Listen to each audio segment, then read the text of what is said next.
noches a los amigos de Panamá Segura.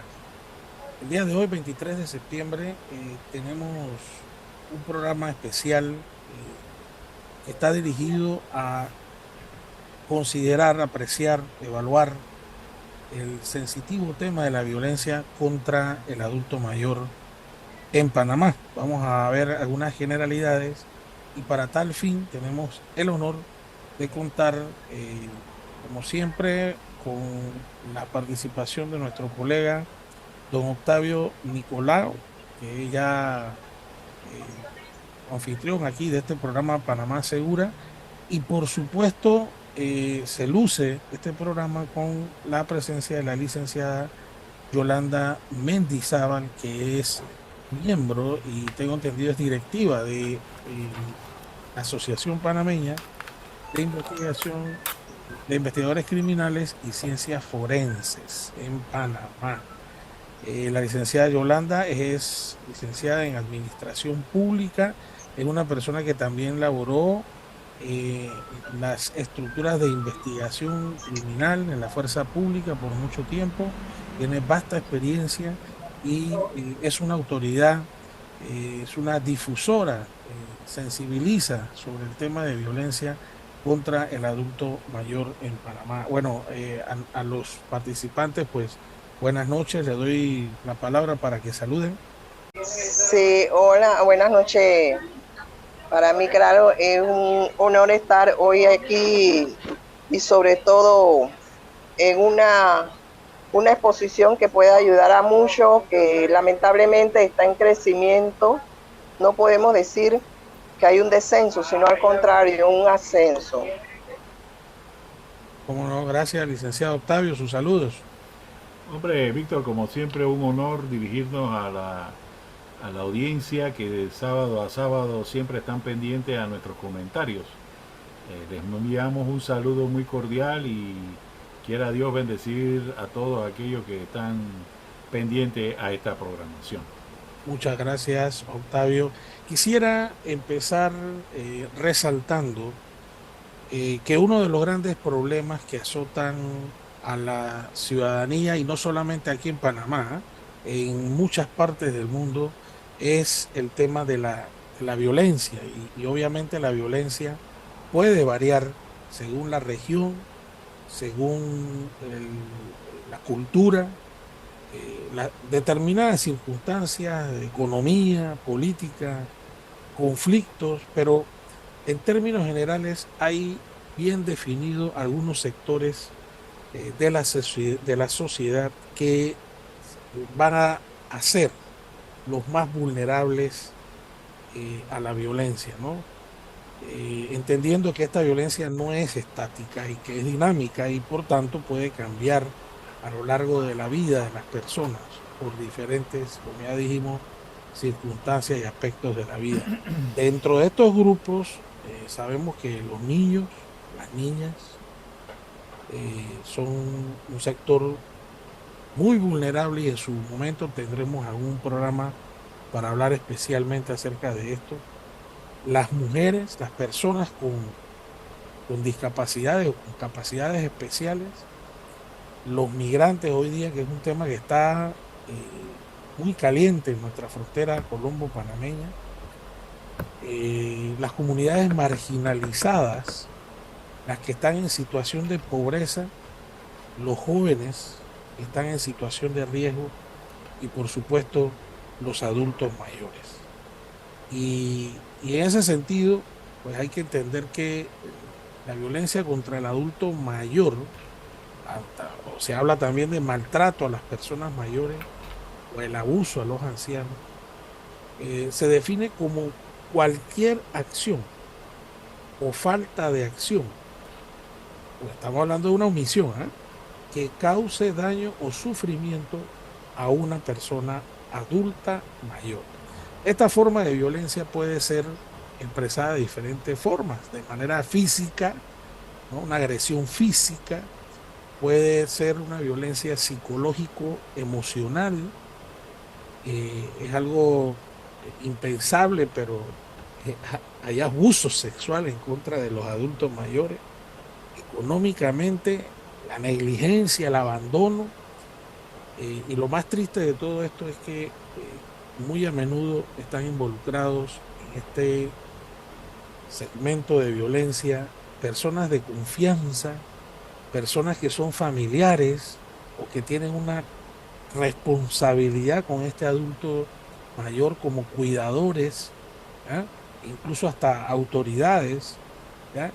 Y en ese sentido, pues, hemos querido traer a la licenciada Mendizábal para que nos comente un poquito sobre este fenómeno. Licenciada Mendizábal,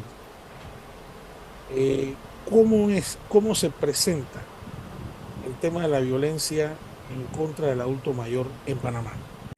En cuanto a la violencia hacia el adulto mayor en Panamá y el mundo entero, porque no solamente es en Panamá, ya eso está a un nivel internacional, por lo tanto, ya hay muchas leyes internacionales que tienen que ver sobre lo que está ocurriendo hacia el adulto mayor.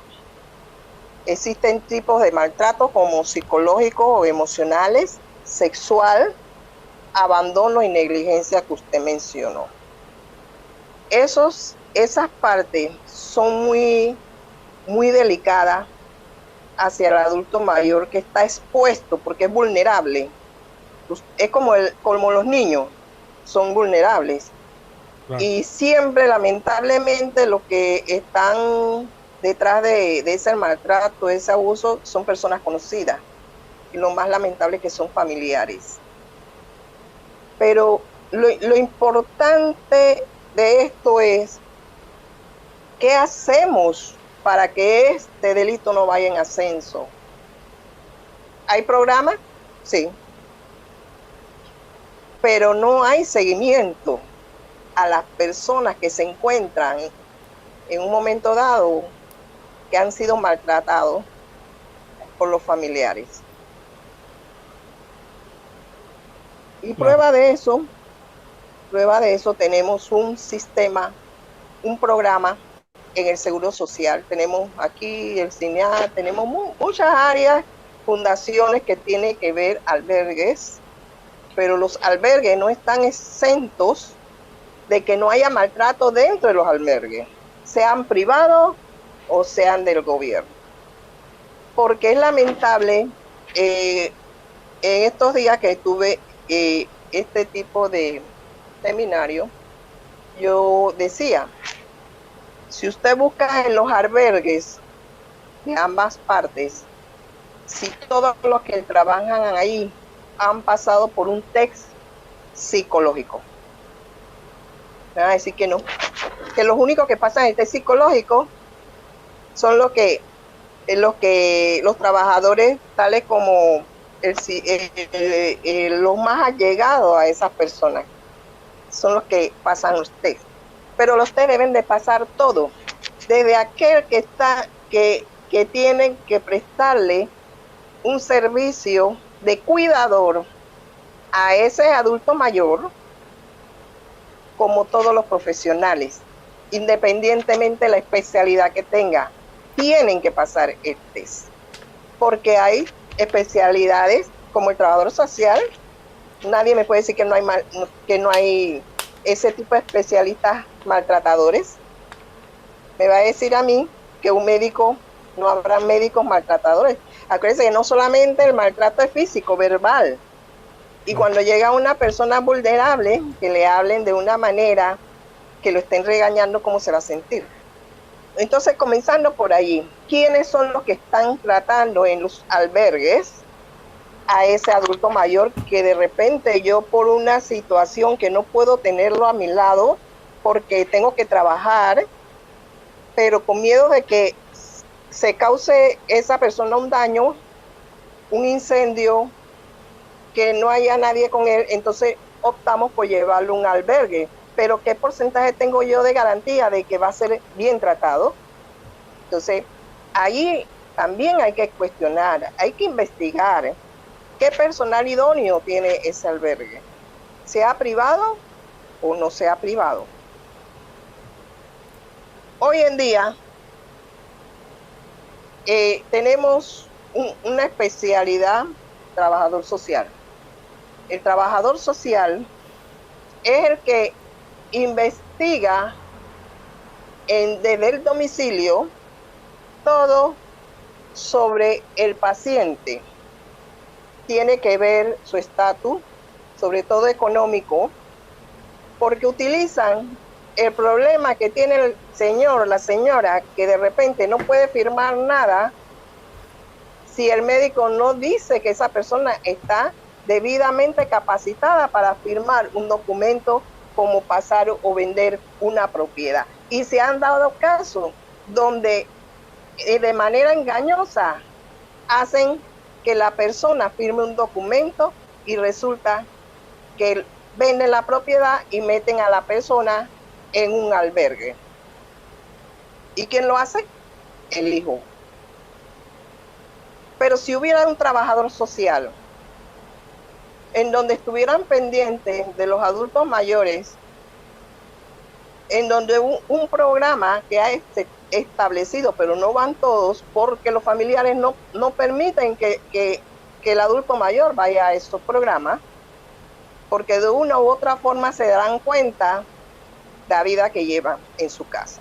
Porque el trabajador social va a la casa a ver cómo vive la persona, si le están dando los medicamentos, si está comiendo debidamente, si tiene tiene momento para llevarlas a pasear, o solamente lo tienen sentado como si fuera un florero, pero la persona no tiene derecho a nada. Eso es maltrato, eso es abuso. No le están pegando, pero lo están psicológicamente. Lo tienen ya a que la persona ya va a quedar un momento que ya no tengo derecho a decir nada. Y es donde yo digo, lo vemos tanto en los hogares donde hay nietos. Hoy en día los abuelos tienen miedo a hablarle a un nieto, porque los mandan a callar, los irrespetan, hasta le pegan.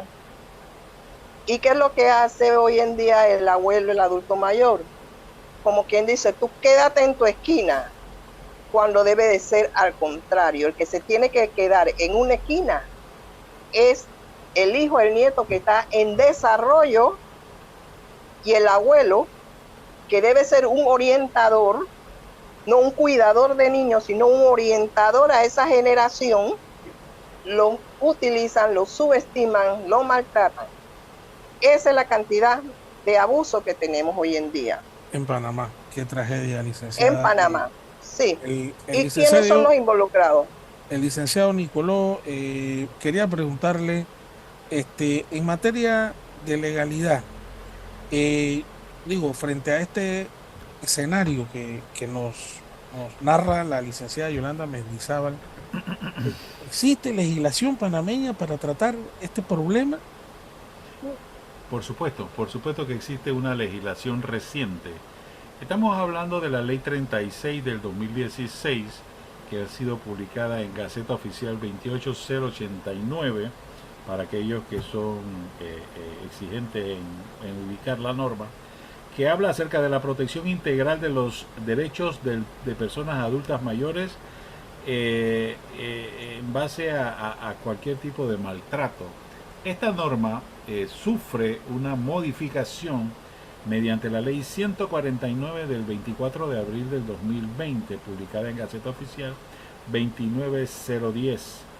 Esa modificación incluso trajo como consecuencia modificaciones al Código Penal, en donde básicamente crea una especie de situación punitiva en los cuales puedan ser vinculados aquellos autores y artífices que de alguna manera causen o violenten la tranquilidad o la vida de un adulto mayor. Esa es una normativa muy reciente, pero que es efectiva, ha sido utilizada en muchos casos. Y quisiera de una forma directa hacerle una pregunta a la licenciada Yolanda. Licenciada Yolanda, en base a su experiencia y a su diario bregar en estos temas, ¿cuál ha sido la tendencia en el tiempo real acerca de los maltratos que puede recibir un adulto mayor directamente de sus propios hijos y propios círculos cero en donde éste habita, ¿no? Y si por alguna circunstancia existen para poder darle una herramienta a ese adulto mayor en un momento dado que pueda tener la capacidad de defenderse o quisiera poder darse cuenta o pudiera darse cuenta de que no está solo, de que existen los entes los judiciales que de alguna forma pudieran brindarle algún nivel de protección, a donde pudieran ellos acudir producto de esta situación que pudiese ser repelida por alguna forma a través de las normas existentes. Sí. Es bien, tenemos muchos entes donde las personas pueden llegar a denunciar, pero hay una situación. Como son familiares los que maltratan, no presentan denuncia las víctimas porque no quieren ver a sus familiares detenidos. Esa es una de las desventajas más grandes que tiene el adulto mayor. Ellos se van a querer quedar sufriendo antes de ver a un familiar detenido a causa de ello. Evidentemente. Nosotros, si le decimos, yo le voy a decir hasta dónde llegan. Si usted le da un celular a un adulto mayor, vienen los familiares que están bajo la tutela de ellos, toman el celular y se lo revisan. O sea, no tienen ni la libertad de manejarse en un grupo. Por lo menos yo tengo un grupo de la tercera edad y teníamos todo, hablábamos ahí, y hubo una señora que noté que se salió y la llamé. Oiga, ¿por qué no está en el grupo? Ya no quiere pertenecer al grupo. No, es que mi nieto me sacó del grupo, dice que eso no es importante. O sea, ya el adulto mayor pierde aquel derecho, porque es un derecho. Está vivo, no está muerto, está vivo. Puede tener condición de salud, pero él necesita interactuar entre otras personas. Y si no puede salir, y a través de un grupo en donde se hacen a veces presentaciones virtuales, donde todos podemos hablar, compartir, ya que no puede ir al lugar donde nosotros nos reunimos, también se le niega ese acceso. O sea, son tantas cosas que cada día se le está acercando más al adulto mayor para que se sienta en libertad. ¿Quién puede decir que la persona, el que está a cargo, le da los medicamentos a ese adulto mayor como debe de ser? Le da su alimento como debe de ser. Es solamente que si en la refrigeradora hay uvas y manzanas, y yo soy el adulto mayor y le digo, yo quiero comer manzana, y el que me está cuidando me dice, no, te voy a dar uva. Eso es un maltrato. Eso es un maltrato. Y así, porque yo soy la que cargo, como quien dice, yo soy la que estoy a cargo tuyo. Por eso, pero ¿qué pasa? Que si estuviera en el programa que tiene el Seguro Social, tiene un programa de salud, allí los pasan a todos a un psiquiatra, a un psicólogo, posteriormente un psiquiatra. Allí se van a dar cuenta de muchas cosas y el trabajador social los va a mantener en la casa, va a domicilio a ver cómo está ese señor y esa señora en su día normal y cómo lo atienden los familiares. Pero muchos no quieren el programa porque hay un seguimiento con un trabajador social, con un sociólogo, con un psicólogo, con un psiquiatra. O sea, nosotros tenemos los elementos, tenemos las herramientas, pero falta la parte de los familiares, exacto, que es la que no quieren aceptar porque se ven de repente identificados inmediatamente de que no están haciendo buen uso del dinero que esa persona está cobrando por pensión, ya sea subsidio, y todo eso es lo que a ellos les interesa. Muchos han entrado a un albergue, sí, porque su pensión le da para pagarlo, y que hacen después uno de los hijos lo saca para no seguir pagando el albergue, sino que ellos entonces hacen del dinero lo que le da la gana, pero uno va viendo entonces el deterioro de la persona, que se nota que no se está alimentando bien, que no está tomando medicamentos, pero ¿quién le da seguimiento? Nadie, porque esa persona no está en ningún programa de salud. Eso existe tanto en el MINSA como en el Seguro Social. Licenciado Alonso, en este sentido, ya el licenciado Nicolás nos ha explicado que ya hay legislación. La licenciada Mendizábal nos han dicho, la Caja de Seguro Social, el Ministerio de Salud tienen programas, pero cuando estamos enfrente de una infame violencia en contra de un adulto mayor, eh, ¿esto queda impune? ¿Hay algún mecanismo para poder denunciar y que estas personas, aunque sean familiares, de alguna manera reciban un castigo, una amonestación, una multa? ¿Hay algo? Claro que sí hay algún seguimiento investigativo y policial. Lo hemos visto en la televisión, hace poco bueno, hace un par de meses, un hijo, un vecino vio que la tenían encerrada y que no le llevaban comida, y la persona denunció a la policía, y la policía fue inmediatamente al lugar y tomaron las previsiones necesarias, sacaron a la adulta mayor y la llevaron al hospital para revisión médica. Y a ese señor lo detuvieron bajo investigación porque hubo denuncia de los vecinos donde había maltrato psicológico, maltrato económico, maltrato verbal y maltrato alimenticio visualizado por los vecinos. Entonces es lo importante de la denuncia, porque como decía la licenciada Yolanda, es un círculo cero y Unicoló también. Cómo esa familia va a denunciar a un propio familiar, o el adulto mayor en conciencia va a decir que lo están maltratando y va a evitar que ese familiar esté bajo investigación. Pero existe la denuncia ciudadana y sí, la policía puede proceder para verificar el estado y si de verdad hay algún tipo de maltrato. Entra el MIDES, entra el Seguro Social, entra el psicólogo a verificar la situación y darle seguimiento, que es la parte importante que decía la licenciada Yolanda, que muchos de estos adultos mayores no tienen ese seguimiento, y muchos pasan de la edad de adulto regular a adulto mayor dependiente, que esa es otra cosa más, ya se vuelve dependiente y los familiares entonces abusan de esa situación.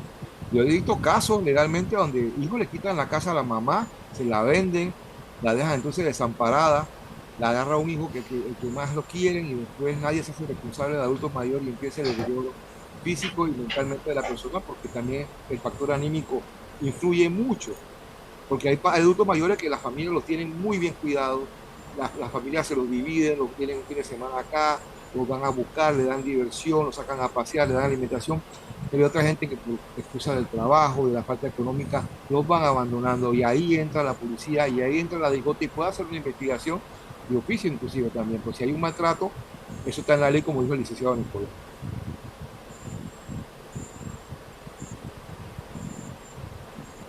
Interesante. Muchísimas gracias, licenciado Alonso. Es decir, yo veo que existen los mecanismos, existen las estructuras, pero a veces es difícil las personas que detectan que no hay algo bien.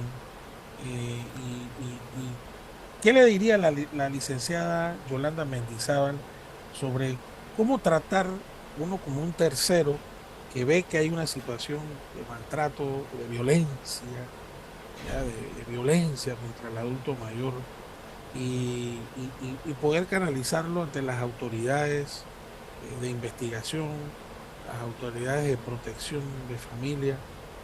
¿Qué recomendaciones le daría a usted? ¿Cómo se puede hacer para abordar estos temas? Y usted sabe que está el tema de que esa misma violencia se la devuelven y que usted está metiendo en asuntos que no debe, ¿no? Entonces, ¿cómo manejar eso?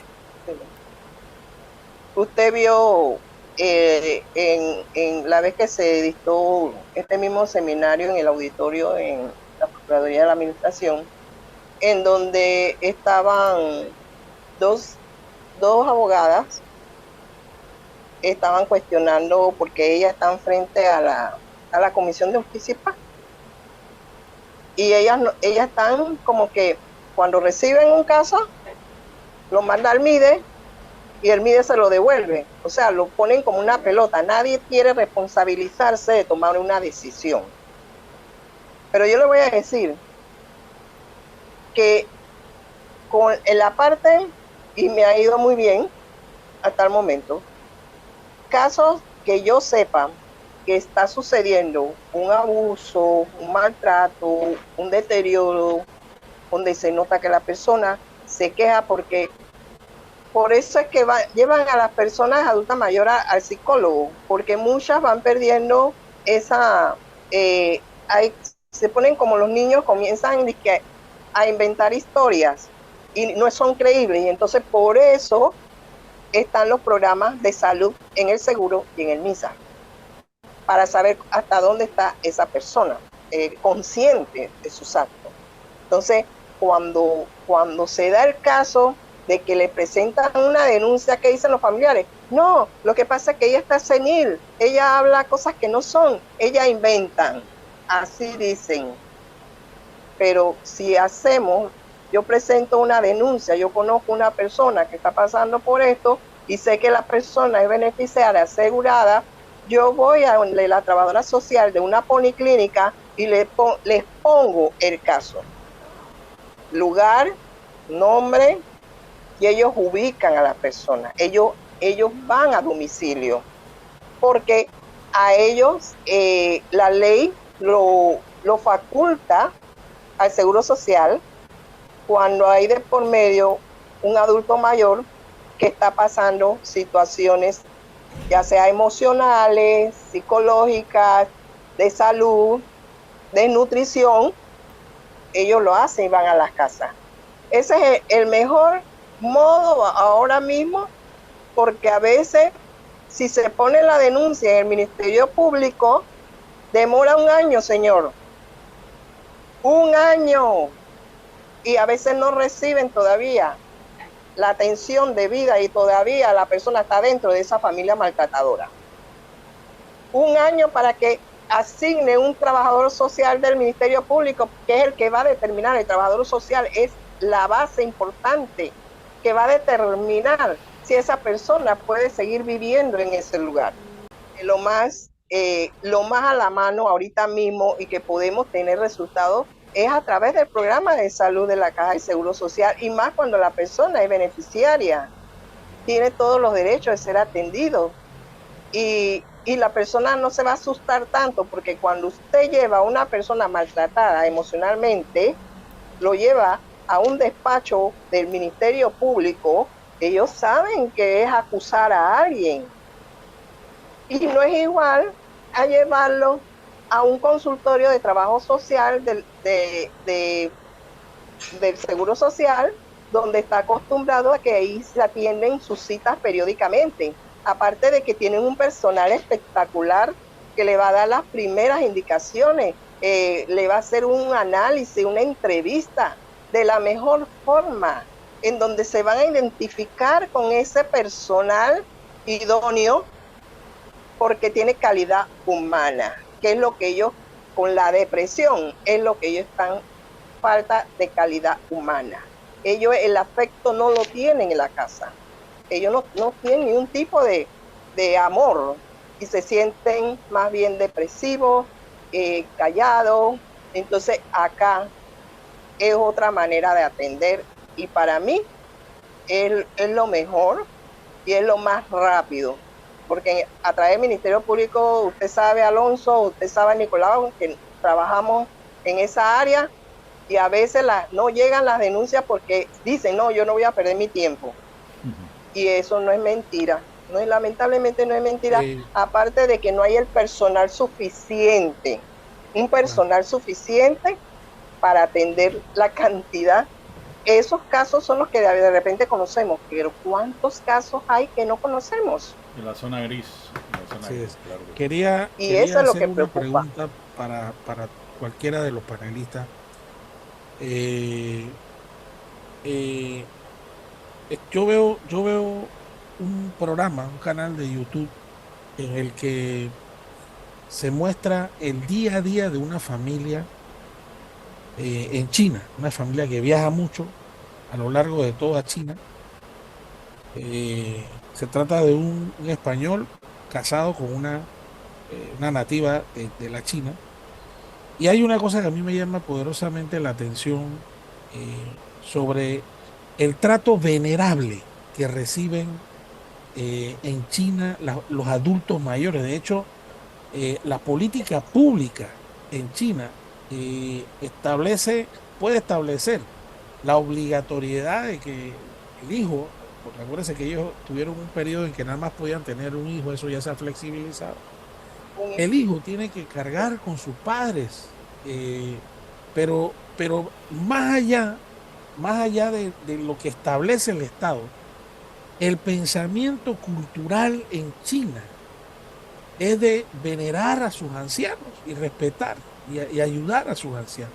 Así es. Entonces, la pregunta que yo le haría a cualquiera que quiera abordar este tema, nosotros como sociedad, para esta fecha, en el 2022, se habían recibido 551 denuncias de violencia contra adultos mayores. Esas son las denuncias, la punta del iceberg, lo que dicen ustedes.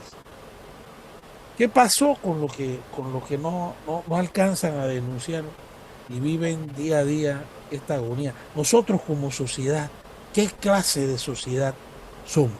Yo le voy a decir que hemos perdido, porque nosotros lo teníamos antes, hace 50 años atrás, 30 años atrás, teníamos ese respeto hacia el adulto mayor, teníamos, si la mamá no está y está el abuelo, era la palabra, abuela, ¿me da permiso para ir a jugar allá afuera? Sí, vaya, 1 hora. El abuelo se quedaba la vecina, licenciada. Me acuerdo bien que mi mamá, como no teníamos que nos cuidara a alguien, su referencia era la vecina. Y si la vecina decía, fulanito hizo esto, ay padre, prepárate o se guapo, porque lo que viene es candela. Porque lo que viene es candela. Y era un respeto reverencial hacia el adulto que de alguna manera te imprimía el respeto. O sea, ven acá. ¿Cómo es que sabes? Podrías decir lo que tú quieras. ¿Qué ha pasado? ¿Qué ha pasado? ¿Qué ha pasado? Es que la cultura nuestra como sociedad se ha totalmente distorsionado. Aquí hay una situación de que la cultura, el respeto, la veneración de nuestros adultos mayores se ha perdido. ¿Y cómo se ha perdido? En el hogar. Porque yo también diría, porque en el hogar es el centro de donde debe salir nuestro verdadero yo. Porque ahí es donde tú recibes la primera enseñanza, el respeto a tu padre y a tu madre. Yo pudiera acotar a eso, Nico, que yo considero que hay cuatro pilares. Uno, la aculturación, como que somos un piso de razas. La aculturación porque hemos absorbido muchas otras culturas. Segundo, la globalización, la comunicación instantánea con las redes sociales, la internet, que no teníamos nosotros hace mucho tiempo atrás, y el descontrol que tú hablas familiar, o sea, la ética, la cultura, la educación, esos pilares. Actualmente nosotros con nuestra cultura, que no es mala, pero tampoco es la mejor, hemos distorsionado lo que era una educación y una guía hacia nuestra juventud, donde a nosotros se nos educaba de que el padre había que respetarlo, alzarle la voz a un padre o mirarlo o interrumpir una comunicación a solamente un maestro, con la mirada, a un profesor. Solamente con la mirada. Pero eso es cuestión que los padres de ahora son los niños que fueron hace 30 años y que también han ido descomponiéndose en esa guía. ¿Por qué? Porque digo, la culturación de otras culturas que han intervenido en nuestro país, lo que es el Estado también, la ineficacia del Estado en proveer la educación correcta y los factores de educación al país, la globalización, la comunicación instantánea que no teníamos nosotros en ese tiempo, la censura, que también ayuda mucho. Tú aprendes una emisora y lo que tú escuchas, digo, yo lo respeto, la música, pero ya no hay ningún tipo de pudor y el menor lo ve normal y ya no tiene ese tipo de respeto. Un civil, cualquier persona llamaba atención a un niño en la calle y el niño se acoplaba. Ahora un adulto, cualquiera, un profesor le llama atención a un niño en la calle y eso Viene el es papá y le del mismo pega. padre. El O sea, padre va y le Sí, pega.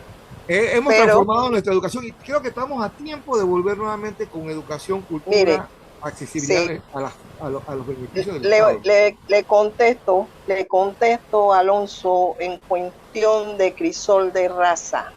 El crisol de raza comienza, ¿qué te digo? Desde 1903, en los tiempos cuando Panamá comenzó la República, porque de ese momento que se unió Panamá con Colombia, los que estaban en ese tiempo, el policía colombiano, si se quería quedar en Panamá, se quedaba en Panamá como parte de la policía de Panamá.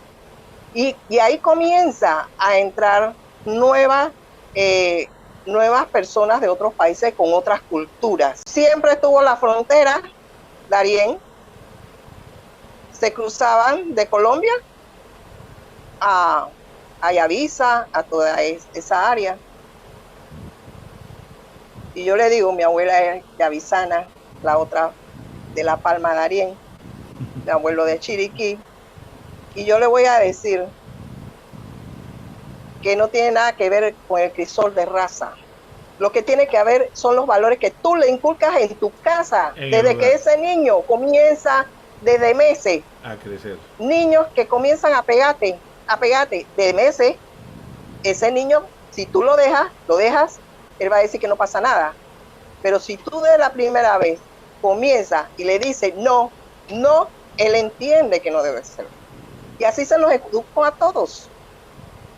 El librito lo eres dueño tú del librito, de tu casa.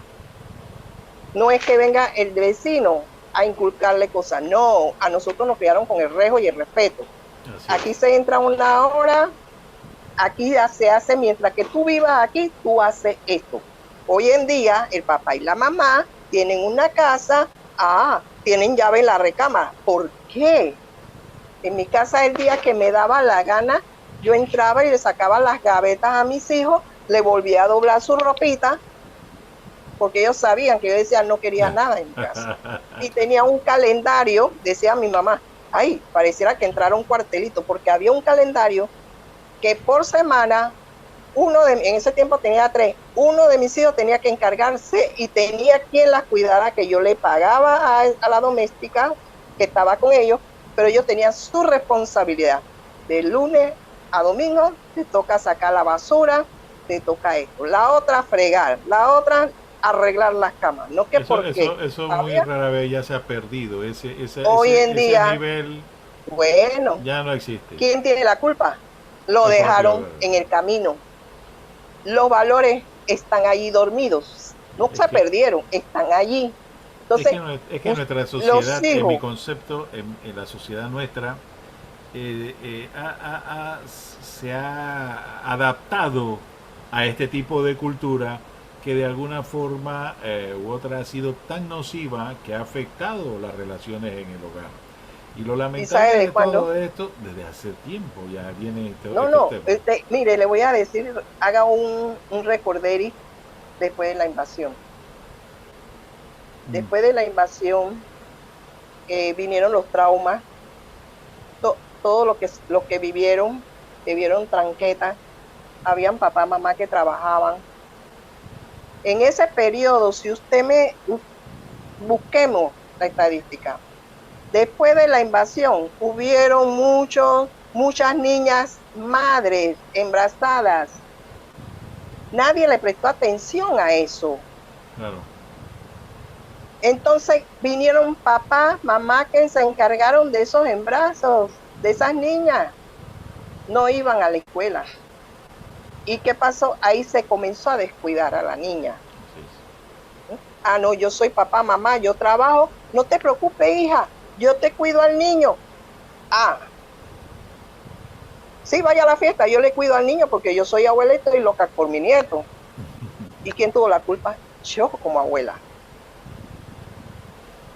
En la otra, aquí en Panamá, lo que dijo el licenciado Alvarado con relación a lo de China. El Seguro Social tenía un programa, una trabajadora social, en donde las que estábamos como, muchas que estábamos como instructoras en el grupo de la tercera edad, de la casa de la tercera edad, y señoras que llegaban ahí que todavía tienen su mente clara, fueron maestras, jubiladas, podrán tener 70, 80 años, pero ustedes tienen que ver que tienen una mente espectacular. Ellos no olvidan eso de ser maestras. Trajeron un programa que se iba a llamar Abuelitas Maestras. ¿A dónde se iba a dar el ensayo? En el COI del Seguro Social, que en ese tiempo estaba el COI del Seguro Social, con los niños de pre-kinder y kinder. A todas aquellas que íbamos a participar en ese programa, nos mandaron al psicólogo, nos hicieron un test psicológico, porque teníamos que estar preparados. ¿Sabes por qué? Ahí va Alonso.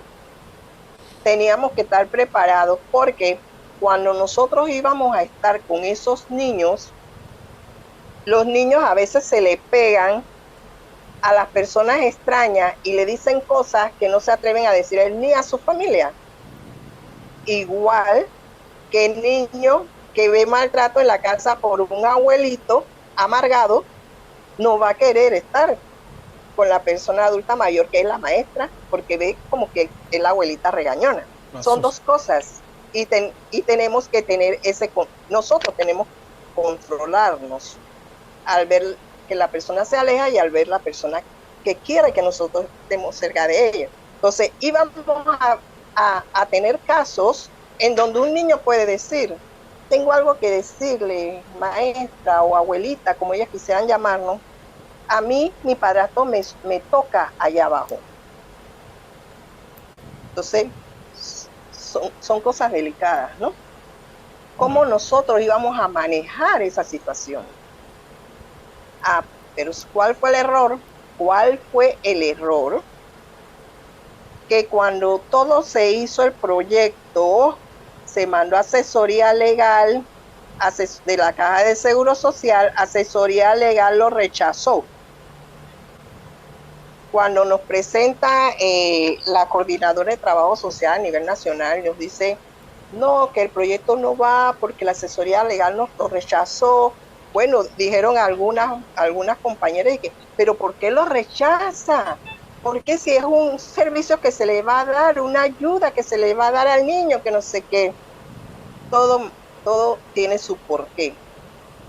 Yo le pregunto a la trabajadora social, cuando ustedes hicieron este proyecto, ustedes hicieron entrevistas, encuestas. Entre la metodología de todo proyecto tiene que haber una metodología de entrevista, aunque sea 10 preguntas a 20 personas. Tenían que encuestar al personal del Seguro Social. Usted acepta que en el COI existan las abuelitas maestras y se le da la explicación. Tenían que preguntarle a la misma personal del COI, hacerle la encuesta. Ustedes ven con buenos ojos de que exista el programa aquí para los niños de pre-kinder y kinder, tal cosa. Había que hacerle a los usuarios, a los cotizantes, señores, ustedes como cotizantes ven con buenos ojos que los niños del COI, del Seguro Social, tengan abuelitas maestras, que sean un plan piloto, todo explicarnos. O sea que había que hacer 3 encuestas, no se hizo ni una. Y por esa falta de metodología echaron el proyecto atrás. Y yo le dije, la asesoría legal se está cuidando. Porque dígame, señores, si en mi casa disfuncional, en donde mi papá es drogadicto, mi mamá es maltratada, yo soy maltratado, existen palabras vulgares, no me alimentan como debe ser, no están cuidando mi higiene personal, me mandan sin bañarme a la escuela, no me peinan, no me planchan la ropita, o lo que sea. Y entonces, imagínense, ya ese es un niño de primaria, ahora un niño de pre-kinder y kinder, 4 años, 5 años, que a ese niño esté percibiendo malos tratos a su alrededor. Y él comienza en la guardería a usar esos vocablos que él escucha en su casa, palabras sucias a sus compañeros, pegándole a sus compañeros. Y que nosotros lleguemos con el programa Abuelitas Maestros, y ese niño no tiene abuelita, nunca conoció el amor de un abuelito. Entonces, él se siente feliz con la abuelita maestra. Y entonces, uno comienza a mantener una conversación con él, una afectividad que él va a recibir, y él va a decir, no, yo ya entendí, no voy a decir más eso. Cuando él llega a la casa, el niño le dice al papá con su bocona, o su mamá con su bocona sucia, la abuelita maestra dice que no se debe decir palabras sucias, que no se debe gritar, no se debe comer con la boca llena, no se debe hablar con la boca llena. ¿Y usted qué cree que le va a pasar a ese niño? O le pegan, o al día siguiente va al COI del Seguro Social y dice, ¿qué es eso de abuelita maestra? Entonces dice, pero si a mí no me han informado eso, a mí no me pidieron autorización de tener una abuelita maestra aquí, porque todo lo bueno a veces lo ven malo. Licenciada, pero es cuando va. Licenciada, Y eso, lo que yo puedo entender que usted quiere explicar no es la falta de patrones de conducta positivos dentro del hogar o fuera del hogar que contribuyen a que un menor pueda tener cambio de actitud en su proceder y en su adultez, porque tuvo una guía correcta, y que eso en el hogar actual panameño como que se ha perdido, y que también el Estado, con ese programa que usted menciona, podía haber enderezado o podía haber ayudado. Y eso es lo que digo, que porque, sí. y vuelvo y le digo a usted porque hace un rato hablaba yo de la absorción social, que no lo manifesté bien, la absorción social de las malas cosas de otras culturas que llegan a Panamá de una forma directa, y que nosotros no nos hemos preocupado por conductar a nuestra juventud a que vaya por el camino correcto y al libre albedrío. No se ha formado, no lo han formado. Exacto. Tenemos adultos que no tienen formación ni ética ni moral. Cuando digo educación, no la educación formal, sino la educación social. Buenos días, hola, el respeto. O sea, ese es la formación de casa, los valores. La formación de casa y los patrones de conducta. Y mira, vamos a llevarlo un poquito más allá. Y yo sé que ustedes lo miran, que es el resultado de nuestros políticos actualmente y nuestra sociedad intolerante y de impunidad y de corrupción que tenemos actualmente, porque no tenemos buenos panameños formados desde su inicio.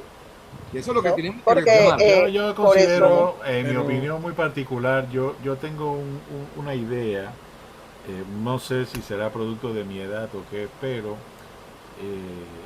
siempre se hablaba y siempre se decía de que el entorno de un muchacho era lo que de alguna forma pudiera definir sus patrones de conducta. Yo tengo que decir que yo crecí en un barrio muy complicado, el barrio de Santa Ana, que supuestamente era uno de los barrios rojos que había y todo lo demás. Pero créame que dentro de ese entorno, en esa época, yo no puedo negar que mi juventud yo la disfruté al 100%.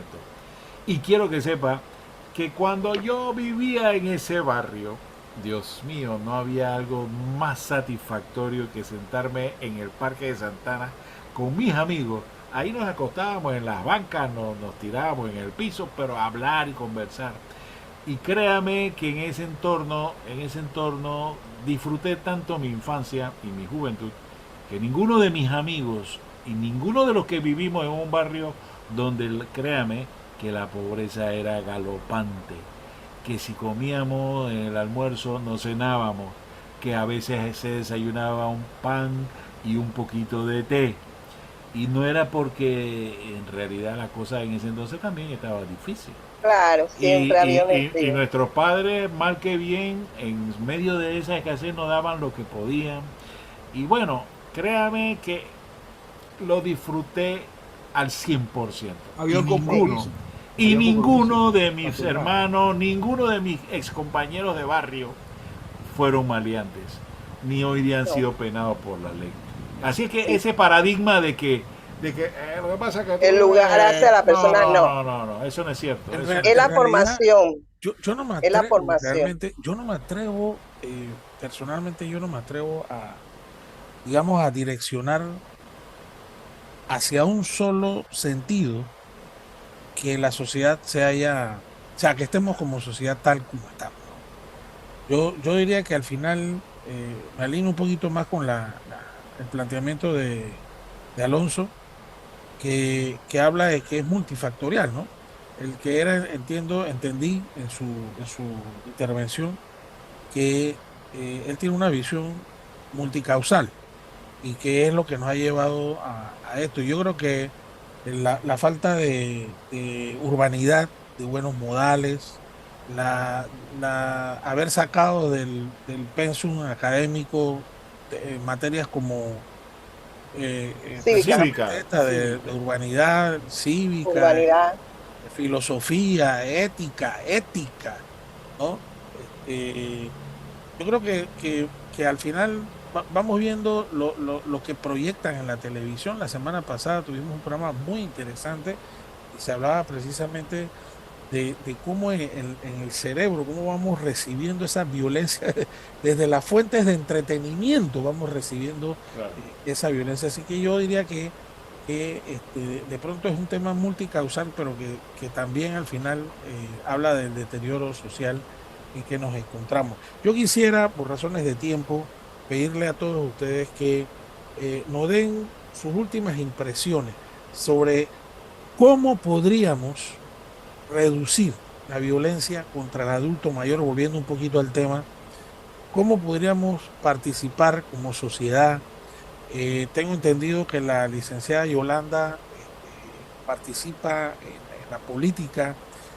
¿Qué visión desde el punto de vista legislativo quisiera ve ella que es necesario, hacia dónde dirigir una legislación desde el punto de vista de la participación de las personas, de los testigos, de lo que evidencian estas cuestiones, desde el punto de vista jurídico, qué cosa más podemos hacer de las organizaciones? Yo sé que le estoy pidiendo mucho, pero si cada uno de ustedes en su última intervención pudieran darnos su apreciación, su opinión respecto a esto, se los estaría agradeciendo y le damos primeramente la palabra a nuestra licenciada Yolanda Mendizábal para ir cerrando ya este, este episodio del podcast Panamá Seguro. Licenciada. En cuanto a todo lo negativo que estamos viviendo hacia el adulto mayor, nosotros tenemos que buscar soluciones. Ya conocemos cuáles son las debilidades, busquemos fortalezas. Una de las grandes fortalezas que nosotros tenemos en el adulto mayor, que aunque esté maltratado y la persona no ha perdido su capacidad motora, de entendimiento, él todavía vive, si había sido maestro, él todavía vive, la escritura no la pierde, esa orientación. Entonces, que nosotros utilicemos, no como ahora tenemos a los abuelos cuidando nietos, eso no se puede. Los niños de hoy en día tienen mucha energía, ya usted no le puede decir quédate sentado ahí. A los míos sí, porque mis hijos han criado a sus hijos con el mismo librito de su madre y no hay problema, se quedan sentados, pero tengo otros sobrinos que veo que no hay, siéntate ahí. Entonces ni un abuelo de 60, 70, 80 años puede cuidar a un niño, y eso es lo que está pasando. Como no hay COI, la mamá dice, mamá, cuídame al niño porque no tengo que trabajar y no hay COI. Entonces cuando le dicen, sí, está bien, yo te pago algo, y cuando le van a pagar, la señora hace el gasto de ese mismo dinero dentro de la casa y no es para ella. Entonces, ¿por qué no hacer que el gobierno tenga un trabajo como el que le acabo de decir, abuelita maestra, pero buscar otro? ¿Por qué no tomar a esas personas a darle, voy a ponerle un nombre, como un plan de emergencia? Señoras que todavía tienen capacidad, que puedan ayudar en las escuelas. Bueno, usted fue maestra, necesitamos orientadores. Dígame, ¿cuántos orientadores tienen las escuelas primarias hoy en día? Las escuelas secundarias, ¿cuántos orientadores? No existe casi, porque no hay, ¿no? Entonces, se puede todavía entre todos esos adultos mayores, para que no se estén enfermando, para que no estén siendo maltratados, buscarle una manera donde puedan trabajar. Los adultos mayores, para mí, son historiadores, cuentan historias. Eso es lo que tiene que hacer todo adulto mayor en su casa: orientar, guiar a esa juventud a contar las historias como era, porque ya hasta los libros no dicen las verdaderas historias. Entonces, que sirvan. Si el gobierno se interesara en el adulto mayor, pero no aparece en página amarilla en ningún gobierno, seguirán siendo maltratados, porque no hay un programa, no un programa de salud perfecto el que tenemos, pero no un programa donde ellos se sientan que están vivos, que ellos se puedan vestir, salir aunque sea 3 veces a la semana. Ay, yo voy para una casa cultural, voy a ir a darle una orientación. Y le digo, señor, la propuesta que yo presenté para el corregimiento de Santana es una casa cultural. Una casa cultural donde va a haber personal interdisciplinario con psicólogo, trabajador social, médico, auditorio, jóvenes que le llaman jóvenes en riesgo, en donde ellos puedan tener talleres, quieran aprender plomería. El MIDES tiene todos esos programas, sí, es lo que me va a decir. No, Pero el MIDES está un certificado. está bien, sería muy interesante que se pudiera tener. No, digo, no, es que cuando van, dicen, no, el MIDES hace eso, dicen, ¿no? Sí. Pero lamentablemente le entregan el certificado, pero el joven lo que necesita son las herramientas. Yo quisiera que cada uno que se gradúe se lleve su herramienta para su casa, para que ponga su taller. Eso va a estar debidamente monitoreado por los profesores y el personal ese que le digo que es el que se va a encargar de que las cosas, darle un seguimiento. Esperemos que sea así, licenciada. Don Octavio, por favor, 3 minutos. Sí. Bueno, mi último comentario lo quiero enfocar desde el punto de vista jurídico. Me parece a mí que, claro, con las disposiciones que ha dado nuestra apreciada licenciada Mendizábal, entendemos de que hay organismos del Estado encargados de poder apoyar al adulto mayor, pero para nosotros, los abogados, tenemos que ser claros. Si usted como ciudadano está cerca de un adulto mayor en la cual usted ha podido presenciar que ha sido objeto o que es objeto de maltrato, pues denúncielo ante las autoridades competentes, porque si usted denuncia, usted no es parte del proceso, usted simplemente es un vocero que pone en conocimiento de causa a la autoridad competente, porque muchas de las preocupaciones es que con denunciar se tiene que probar o tiene que hacer. No, cuando usted denuncia usted no tiene que probar nada, usted pone en conocimiento a las autoridades competentes del hecho que posiblemente sea constitutivo de delito, y es obligación del Ministerio Público iniciar una investigación de oficio inmediatamente para corroborar si existe o no esa posibilidad. Es a lo que yo me puedo referir, porque no podemos dejar a esos ancianos en indefensión. No podemos hacerlo. Creo que sería una sociedad indolente, llena de prejuicios y llena de malsano pensamiento de dejar a un adulto mayor a su suerte. Creo que claro que sí. Muchas gracias, don Octavio. Sí.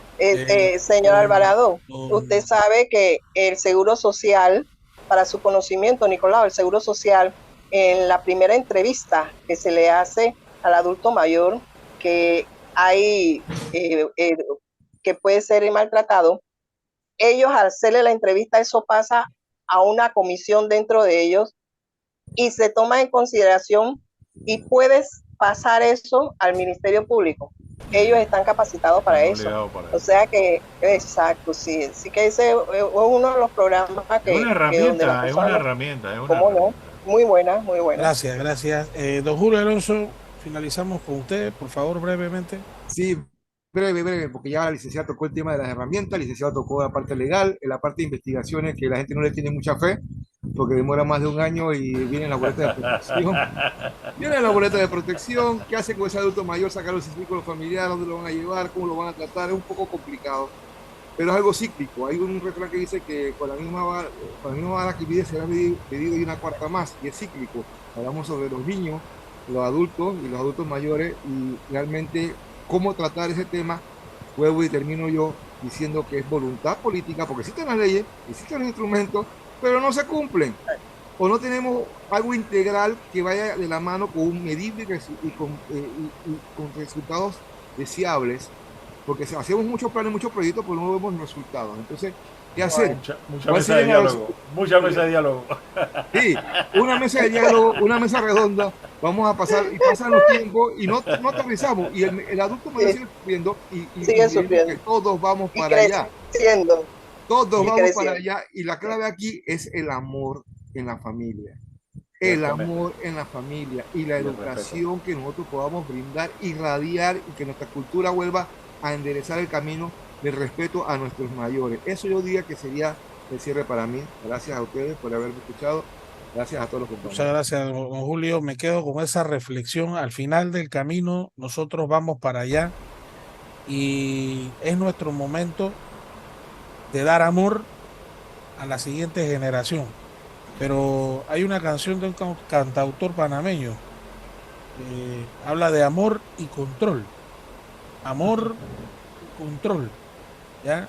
Entonces, de pronto podríamos recibir la reverencia que deberían recibir todos los ancianos en un futuro no muy lejano.